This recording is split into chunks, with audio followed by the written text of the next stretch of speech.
A 35-year-old just signed a whole life insurance policy that will cost them over $500,000 more than term insurance by retirement. Was it the right move? By the end of this video, you'll know exactly which type of life insurance could save or cost you a fortune. Life insurance is one of the most misunderstood financial products in 2026, and that confusion costs people serious money. Today, we're breaking down term versus whole life insurance so you can make the smartest decision for your situation. Let's start with term life insurance, because it's the simpler of the two. Term life insurance is pure protection. You pay a premium, and if you die during the term, your beneficiaries get a payout. That's it. You choose the term length, usually 10, 20, or 30 years, and you choose the coverage amount.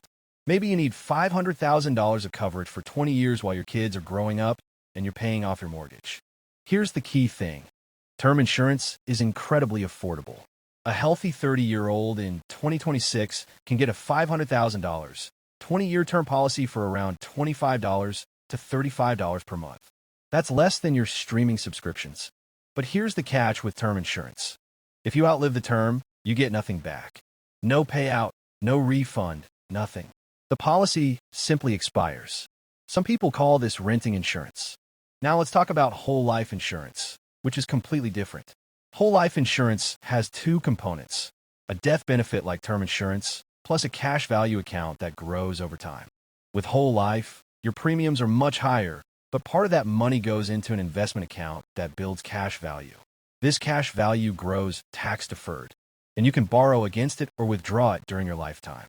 Unlike term insurance, whole life never expires as long as you pay your premiums. You're covered for your entire life, hence the name, and your beneficiaries are guaranteed to receive a payout eventually. But remember that affordability we talked about with term? Whole life is the opposite. That same 30-year-old might pay $400 to $600 per month for the same $500,000 coverage. That's 15 to 20 times more expensive. So why would anyone choose whole life? The insurance industry will tell you it's because you're not just buying insurance, you're building wealth. Let's examine if that's actually true. The cash value in whole life insurance typically grows at around 1% to 4% annually in 2026, depending on the policy. Insurance companies promote this as guaranteed growth. That's safe and predictable. But here's what they don't emphasize. In the early years, most of your premium goes to fees and commissions, not cash value. It can take 10 to 15 years before your cash value even equals what you've paid in premiums. Meanwhile, if you bought term insurance and invested the difference in premium, what could happen? Let's run the numbers with a real example. Our 30-year-old pays $30 per month for term insurance. With whole life, they'd pay $500. That's a difference of $470 per month, or $5,640 per year that could be invested elsewhere. If they invest that $470 monthly in a low-cost index fund, averaging 8% annually, which is below the stock market's historical average, after 30 years, they'd have over $700,000. Compare that to the whole life policy's cash value after 30 years, which might be around $200,000 to $250,000. That's a difference of roughly $500,000. This is what financial advisors call by term and invest the difference. And it's a strategy most experts recommend for the majority of people. But whole life insurance isn't always wrong. Let's talk about when it actually makes sense. Whole life insurance can be useful for high net worth individuals worried about estate taxes. In 2026, if your estate is worth several million dollars, whole life can provide tax-free death benefits to cover estate tax bills. It can also work for people who've maxed out all other tax-advantaged accounts like 401ks and IRAs and want another vehicle for tax-deferred growth, even if the returns are lower. Some business owners use whole life insurance as part of buy-sell agreements or key person insurance, with a guaranteed death benefit and cash value provide specific business protections. And if you're someone who absolutely cannot stick to an investment discipline, the forced savings aspect of whole life might be better than nothing. But let's be honest, that's not a great reason to choose an inferior investment. Here's another consideration. With term insurance, you need to be healthy when you buy it. If you develop a serious health condition, you might not be able to get coverage later. Whole life locks in your insurability. But most people don't need life insurance forever. The purpose of life insurance is to replace your income if you die prematurely. Once you're retired with substantial savings, you've become self-insured. Let's talk about a hybrid option, return of premium term insurance. This gives you back all your premiums if you outlive the term. Sound great, right? But the premiums are 2 to 4 times higher than regular term. When you do the math, you're better off buying regular term and investing the difference. You'll likely end up with more money even after accounting for the premium refund. What about universal life and variable universal life? These are variations that try to offer more flexibility or higher returns than whole life, but they come with their own complexity and often higher fees. Variable universal life lets you invest in subaccounts similar to mutual funds, which sounds good, but combines the worst aspects of insurance and investing. High fees and market risk without the simplicity of either. Here's something crucial to understand.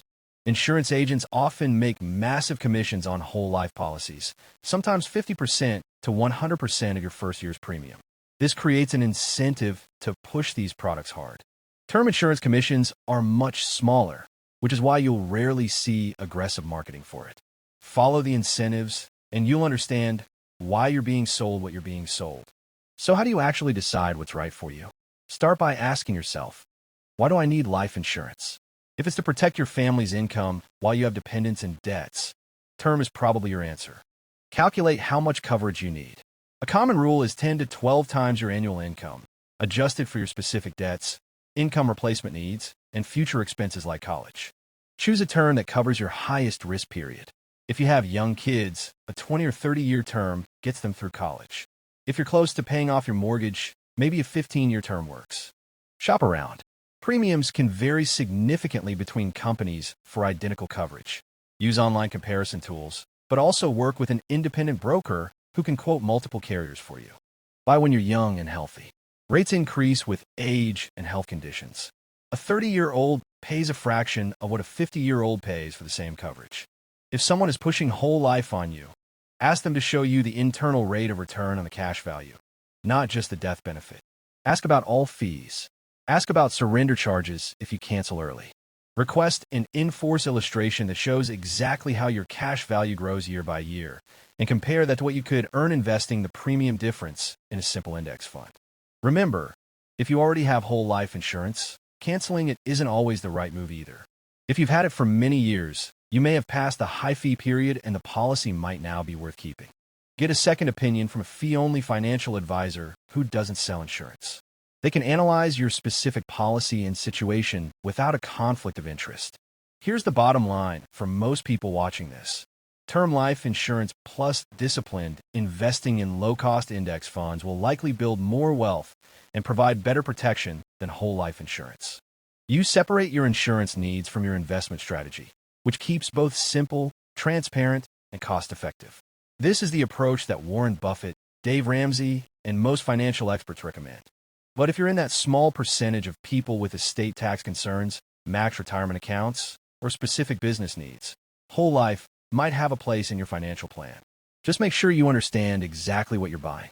The insurance industry has done an incredible job making this seem complicated, but it really isn't. You need protection. Term gives you maximum protection for minimum cost. Invest the difference wisely, and you'll come out ahead. Don't let fear tactics about losing all your premiums push you into a policy that costs you hundreds of thousands in opportunity cost. Run the numbers for your specific situation. If this video helped clear up the confusion around term versus whole life insurance, do me a favor and smash that like button. And subscribe to Operation Wealthy so you never miss our practical money tips. Drop a comment below and let me know.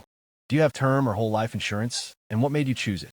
I read every comment and love hearing about your experiences.